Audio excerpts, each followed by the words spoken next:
So let's talk about factories and how Fulcro kind of renders and hooks things together.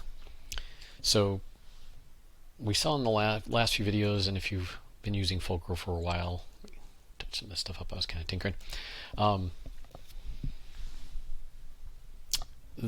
How we compose components. We have the co-located query, the ident, how we end up with initial state with that. I've got a quick little demo app here to get us started on just talking about things. So I made an app. I've got an increment mutation whose action updates a counter by ID's count by incrementing it.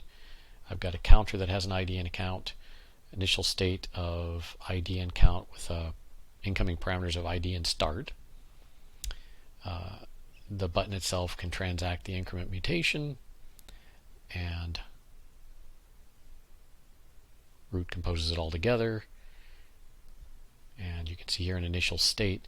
I'm initializing it to many, and remember this is a magical thing. If I have fn of params here, I would actually write get initial state around each one of these maps with the class counter. But because the query already has the information that the child is counter, the macro can look at this and say, oh, well, you mean to call get initial state with these params and these params and these params and these params, and plug them in. So you can see if I load this app and I go look at Fulcro inspect, I have the 4 counters. There are their IDs, there are their initial counts. I've already clicked on that one once, is why it's different than the initial state that's listed here. Okay, so we talked about how that happens. We didn't quite go into great detail about the specific normalization process, but I did sort of show you that your initial state comes out like a tree, and that Fulcro has a function inside that can take the query and a tree, turn it into your normalized database for you, and then of course rendering does the opposite. It pulls the query, uses that on the database to pull it back into a tree shape, sends that through, you destructure the resulting tree, pass it down through your various tree of components, and voila, rendering happens. Okay, so a few little comments here, quick reminders, what have you, that a mutation, this really is a macro that emits a def method, multi-method. This just makes it much easier to navigate your code by being able to jump to a symbol. And a mutation encompasses both local and remote kind of behaviors, and I'm only doing a local here. We'll talk remotes later. And then, of course, calling a mutation does nothing more than emit. Oh, hold on, let me switch to Shadow REPL app. I can evaluate. Go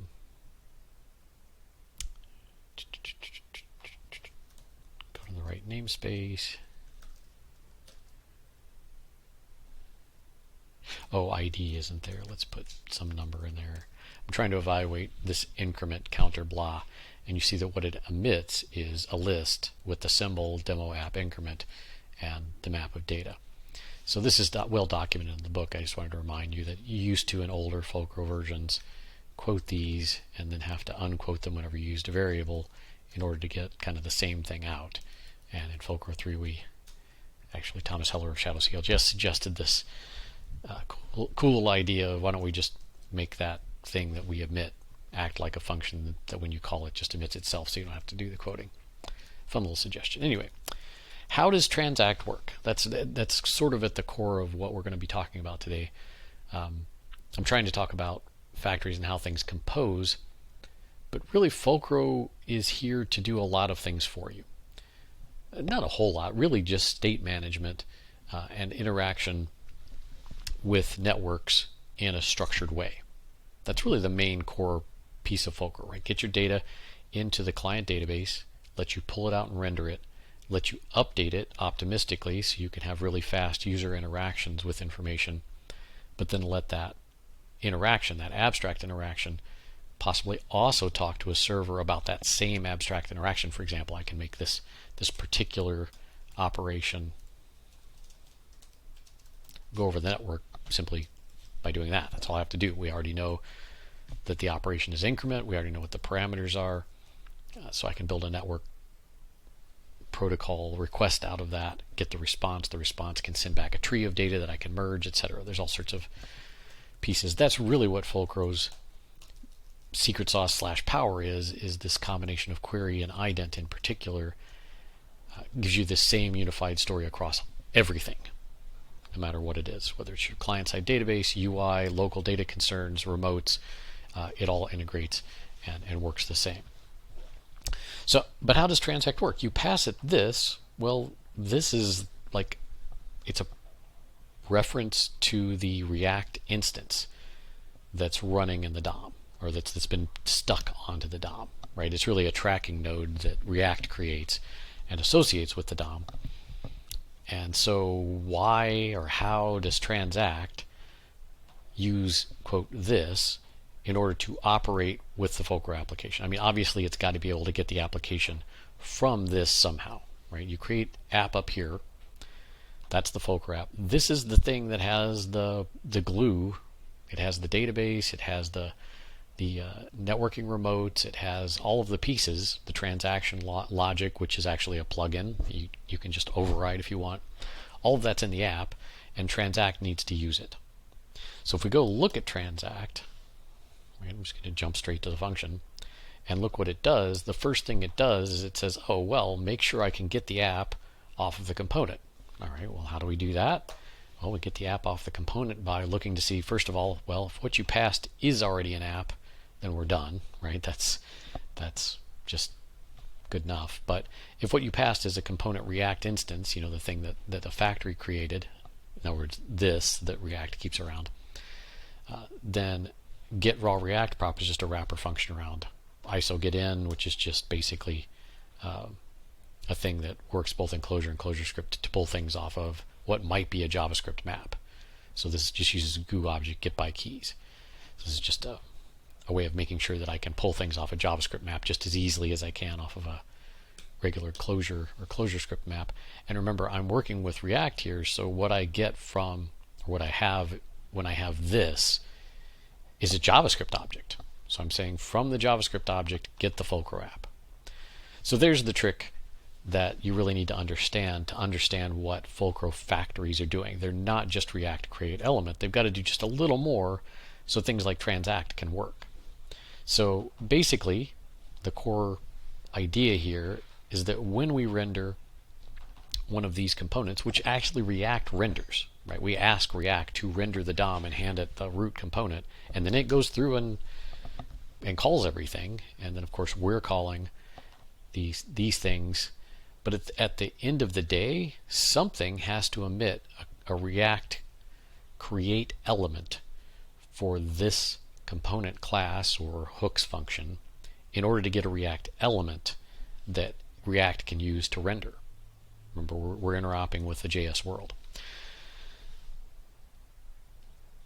So somehow the app needs to get on this. How does that happen? Well, there's a bunch of different ways you could do it. Right? So let's just go to a very, very simple, let's say we had, and I'm just going to use this is just a wrapper that directly calls create element. So this is just a low-level JavaScript call create element. I'm going to pass it a sample thing. I'm going to pass it a map. So I'm going to go up here and I'm going to make a component, a Fulcro component.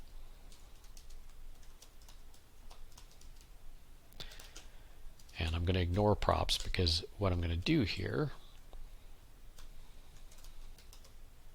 actually I think I just have div.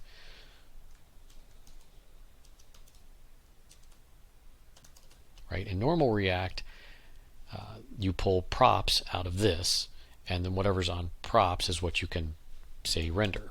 So let's say I want to pass a message to sample and have it render that message. So that's my little component.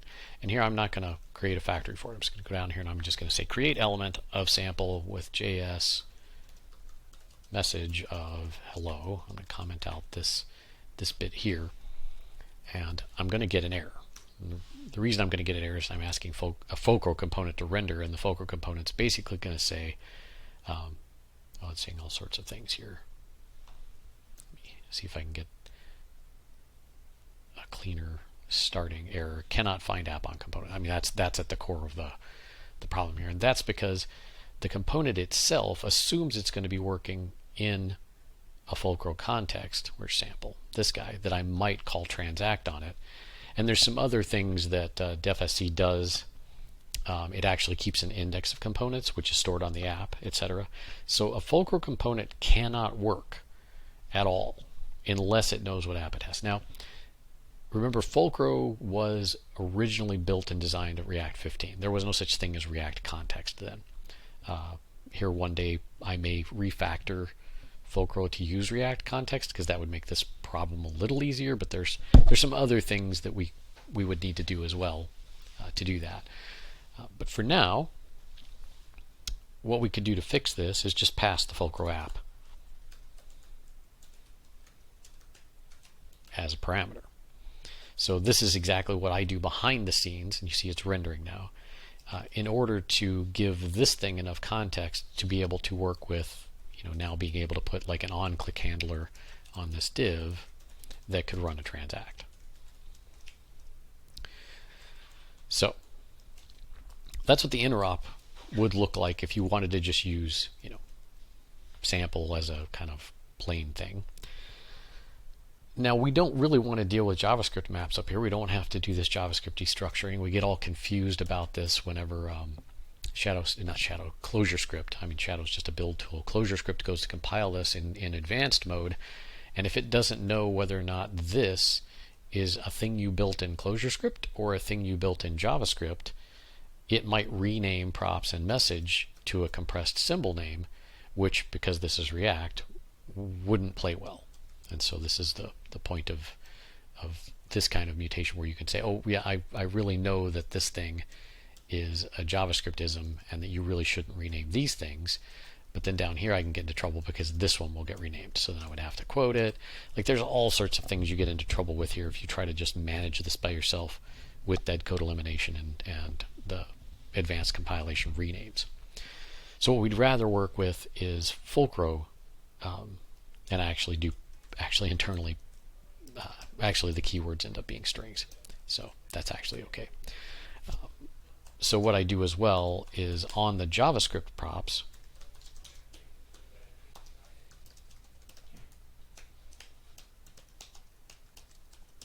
I store the Clojurescript things that you might want to send in on this special Fulcro value of the JavaScript things, and in the factory I can pick that apart and pass them as props here.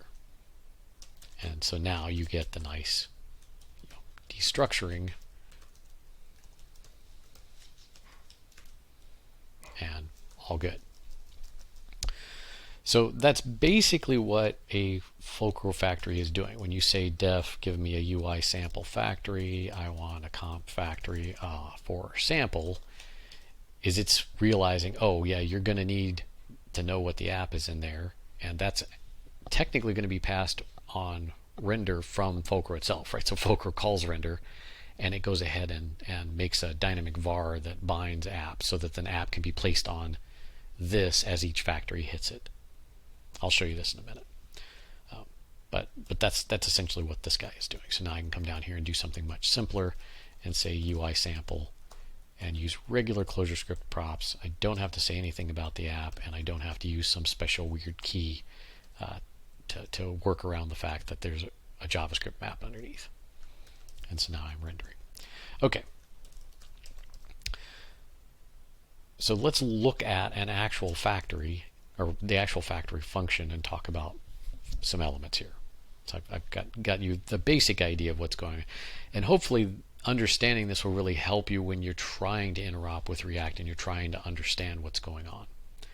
Because when you're calling a React component, you have to pass plain JavaScript props, and then when you want a React component to use something you wrote as if it were written in plain React, well, then you probably aren't going to use defsc for that component, or if you are, you're going to have to wrap it in such a way as you can set these things so that the Fulcro component can operate properly. By the way, if you want just like a cross-reference for what that looks like, you could look in the developer's guide under floating roots, because that's one of the ways you can implement a thing that can eventually just act like a plain React kind of thing you could use, while also having full access to Fulcro's features of feeding the tree from the central database. We're not going to cover that in this video, but I just wanted to mention it. So let's look at factory. Let's talk about what all we do here, because there's quite a bit here, and I don't want you to be too intimidated by it, because it's really at the core not that bad. A lot of lines of code, but a lot of them are really straightforward. So Fulcro supports props middleware, where you can actually have an individual component's props like modified as you render the tree.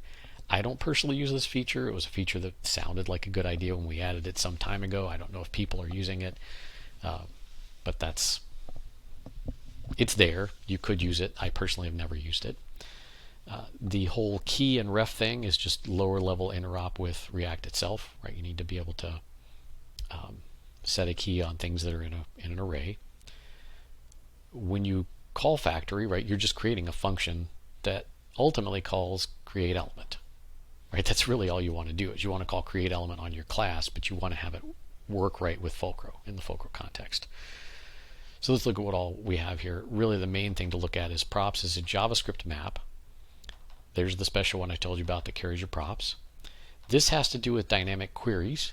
So the queries on a component can be changed at runtime, and the query that you set is actually normalized and put into the normal database, so that as you move from state to state, you're actually tracking the query with the rest of the app state. So this makes it possible technically to time travel to an exact point in time in the history of your app state and get everything, including the dynamic queries, set right. That was somewhat complicated to get working right, but you'd have to look in the book on dynamic queries to learn what these query IDs are about. The app I just told you about. We also track two additional things. The parent, and you notice we're using dynamic vars here, but we're also putting these on what will eventually be this. The reason for the dynamic vars has to do with who's in control at what point in time. Fulcro's in control in some of these cases where a dynamic var can be set. And again, context didn't exist back when Fulcro was built. It would probably be the better implementation for this now. I just don't want to muck with these internals and potentially break everything. So let's not worry about that. These dynamic vars are set by Fulcro's context, but then when React goes to work on things, it often does things asynchronously. For example, event handling. Somebody clicks on a button in this app right here. We have a perfect example. When you go to click on this, React is running this function from an event handler. Dynamic vars are no longer set from when Fulcro did its render. So you can't trust the dynamic vars. You actually have to copy the stuff you care about onto this. So in one phase, we have the dynamic vars, and so we can use them to make sure we can put things on here. And in another phase where React has kind of taken over and is doing event handling and things, we need to have copied these onto the elements that React plugged into the tree so that we have access to them. So it's a little hairy to follow when you think about it, because there's this asynchrony going on behind the scenes that you just have to deal with. It's JavaScript land underneath. And so while we can make it look nice and clean and not callbacky, etc., at the programming abstraction layer, the fact is it's still JavaScript. There's still asynchrony. There's still this kind of mess under the hood. So we're taking care of that mess for you. So kind of ignore the props middleware. So that's a lot of this. You can ignore the key and ref because that's just standard React stuff. And then this big block is just dev time warnings. It's me trying to tell you common things that you might be doing wrong that don't look right. Like one of them here is this error of, hey, you rendered this outside of a parent context because I couldn't find this dynamic var. Right? That's just a warning / error to help you get things right when things don't seem to be functioning right. Like find those things, and then it calls createElement. The last little bit of this with meta, so we're adding metadata to this function, has to do with the dynamic queries as well. There's one more piece we put in here, which is the class, which I think is also dynamic queries. I think all three of the elements have to do with being able to set dynamic queries on a component at runtime to change the thing. In fact, dynamic routers are named that because they dynamically change their query over time to not overquery your client database when rendering some very small portion of your app. So dynamic queries are actually pretty important, but again, not talking about them this time. So you can see really the only thing you've got to do to make this work absolutely right are these two, Fulcro value, Fulcro app, and createElement. These other two, the Fulcro parent, this allows you to ask who's my parent. We use this in, there's a localized DOM support in the CSS library, Garden CSS library, and we use this to determine, what to put on the, basically you define a CSS class and it becomes localized to the component, and the way we localize it is by looking at parent and saying, what is parent? Okay, give me a fully qualified name of the parent. I'll tack that into the class name, and that's your local class. Depth used to be used and still is used, I think it's still used, by certain rendering optimizations if you turn them on, but I don't recommend turning them on. So right now, the ident optimized render I think uses this, and depth is one of those things where you can, if you're going to queue up a re-render of sub-portions of your React tree, if you find that one component is a parent of another and they're both in the list of things to refresh, you can kind of throw away the deeper one, right? The one that's a depth below the other. So the depth just has to do with being able to sort things so that your rendering can be optimized. But like I said, the current renders that I recommend don't really even use it. So you could get away with making a factory that really just set value in app. If you're going to change the query of the component, you also need to have the query ID on there. I'm not suggesting that you write your own factories. In most cases, I never need to for my own development purposes. But I know that some people do a lot more React interop than I do, and sometimes hit up against this. And so understanding what's going on here, you look at this and it's like, big blob of code, don't understand. Well, now you grok it. There's how you get props in. There's how you make it interop with transact properly. Here's how you support query IDs. The other two are nice to haves and are easy enough to set. But so that's the factory. Now, think about what React does. When I go and mount this tree,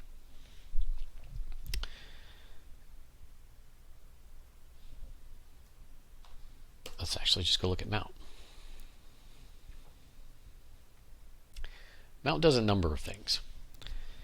And the interesting ones really are remember what the root is. That one's interesting. Setting the app ID, resetting the mount point. Shared props. Most people don't use those. Remembering things. So really it's mount goes through, looks up the element you told it to mount the application on, makes a factory for the root you told it to mount, records things in its runtime location, right? Which thing you mounting on, what's the factory I need to render root with, what is the root class. It updates shared props. If you use shared props, that's just an extra thing. It indexes things. So indexing is a really interesting thing that most people don't know about in Fulcro, and I'll talk about it in some later video, but the idea of indexing is remembering by query element which things on screen use those query elements, and remembering as things mount what the ident is for the thing that mounted on screen. And this can be used for targeted refresh and rendering optimizations. So the indexing has to do with finding things at runtime. And so all of the components in Fulcro are indexed by a number of things. So really a lot of these pieces have to do with other features of Fulcro and then just render. And if we go look at render finds the optimized render. It updates the shares again. It does some render listener pinging. A lot of people don't know that that's there. And then just calls the optimized render to refresh the frame. So that's basically, there's also a render root in here somewhere. So when you mount, was that mount? Oh no, that's render, sorry.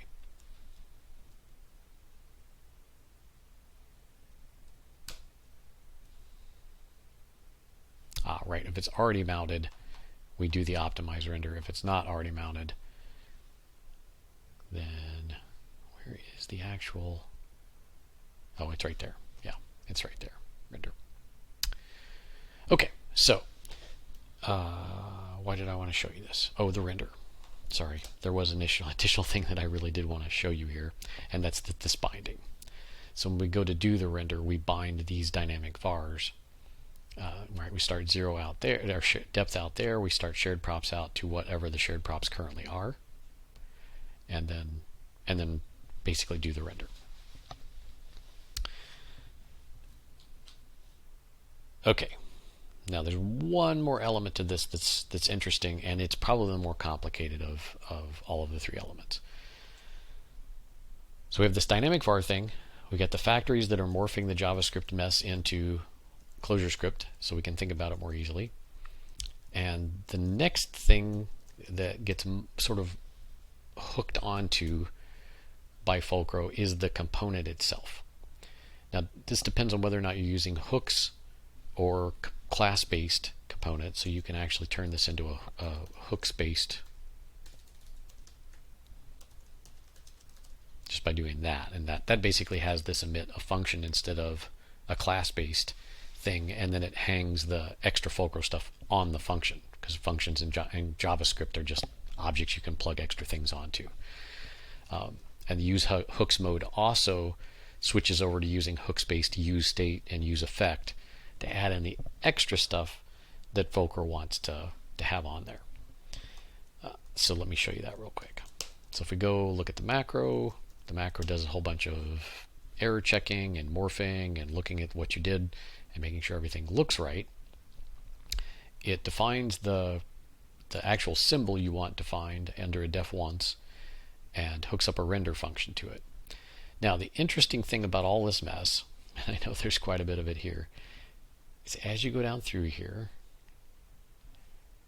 either, see now, so we have a cond hooks, so this is you said use hooks, or it's Clojurescript, and so we should use a class-based, or it's Clojure, and we should emit something that works in the Clojure side, mainly for server-side rendering, because the components themselves don't have a full implementation of React on the server side, unless somebody chooses to write it. There's nothing that would keep you from doing it, but in terms of rendering, it's just like render to a string, right? There's no dynamic transact support, etc. Again, all that stuff works in Clojure. It's that the components themselves aren't necessarily hooked up to do rendering around it. There's a guy that's actually playing with a JVM-based Clojure rendering for Fulcro. So it's doable. I just have no interest, personally. So, what goes on here? Let's look at the hooks one. That's probably the easiest one to render just because there's less like object-oriented cruft around it. So you see here that the hooks thing basically takes I got this use Fulcro add hook option. Let's just go look at that. So the actual add hooks options takes the render function and the component options that came from the macro. It extends the render function, so this is where it actually plugs the component options in as a prop on the function, right? So like the render function dot dash or dot Fulcro $ options gets the map of things that you're putting. Here we can just see this, right? I'm just going to put x1 in that map. And now if I go to the REPL, well, let's not even go to the REPL. Let's just go here to the plain old JavaScript thing and say demo.app.sample.fulcro options.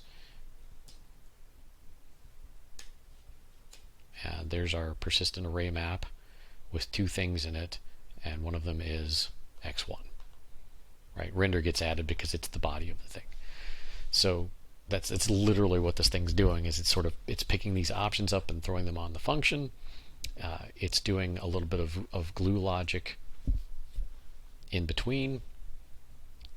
It's adding things that the Clojurescript print system can use to print things nicely when you print a component.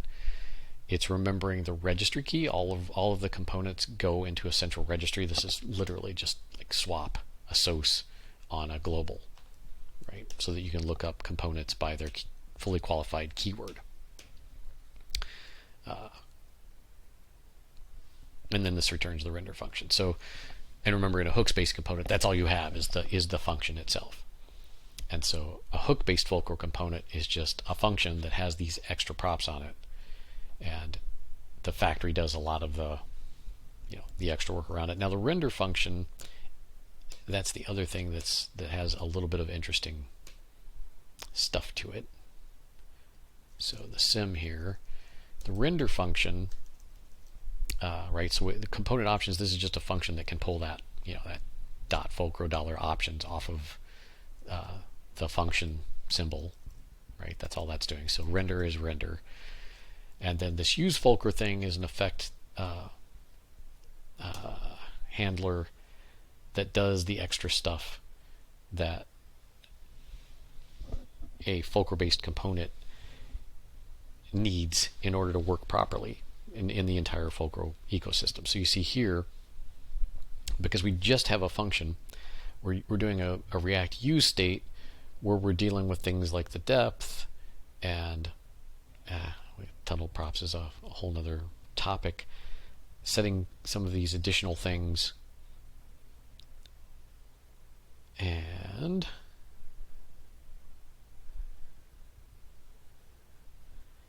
use effect, which is doing component-based indexing. I'm waffling now on whether or not I should have shown you the configure component, which might actually be easier for other people to understand than the hooks-based thing. So configure component, is this the Clojurescript one or the Clojure one? This is it's kind of big. So configure component is when I'm making a class-based thing, registers the component, and it does a whole bunch of lifecycle stuff, because you can set keywords that are supposed to then make a lifecycle method that's JavaScript compatible. So all of these wrappers are going through and trying to make each lifecycle method Clojurescripty, right? So when you get the props, you're getting Fulcro's props, not the low-level JavaScripty props, that sort of thing. So this is why I said it's kind of big. It's mostly has to do with this, fix all the JavaScripty functions so that you can use them as if you're using Clojurescript functions. So you don't have to like destructure things in a crazy way. That's a lot of the body of this thing. The other thing that it's doing, though, is when it's wrapping component will mount and maybe component did mount. I don't remember where it's at now. I mean, historically, these things were. Anyway, that's what these wrappers are up here. I just wanted to show you that for, where's the index drop component? So there's indexing. So basically when a component mounts, component did mount, we find the index, we find the indexer and add it to the index. So now we know this component with this ident exists on the screen as that element. So you can actually go look that up. So you can do fun things like if you wanted to put an overlay over a live Fulcro component based on its ident, or the Fulcro components based on their ident, right? You could have a person on screen that's rendered in 3 different places, and if you wanted to find those 3 components, look them up in the index, and then do bounding boxes around them or whatever. Like you can do all sorts of fun things with the indexing. So this looks a little intimidating because there's a lot here, a lot of code here, but really we're wrapping component did mount, making it easy for you to get something in component did mount that makes sense. We're indexing the component and dropping the index of the component so you can do fun, animation-y or interesting things with on-screen components based on their identity. That's something you can't do in plain React, right? You can keep track of the references to the instances, but you don't really have a well-known identity for them. In Fulcro, you do. You've got an ident. You could say, tell me person ID 3, where is it on screen? Oh, it's over there. I'll go highlight that and show them, right? You could do tour-based overlays or whatever with this kind of thing. So that's the other piece of how things go. But at the when you get down to it, the base render, the render code that you write, does get wrapped. There's another layer of potential plugin here. Wrap base render. Hold on.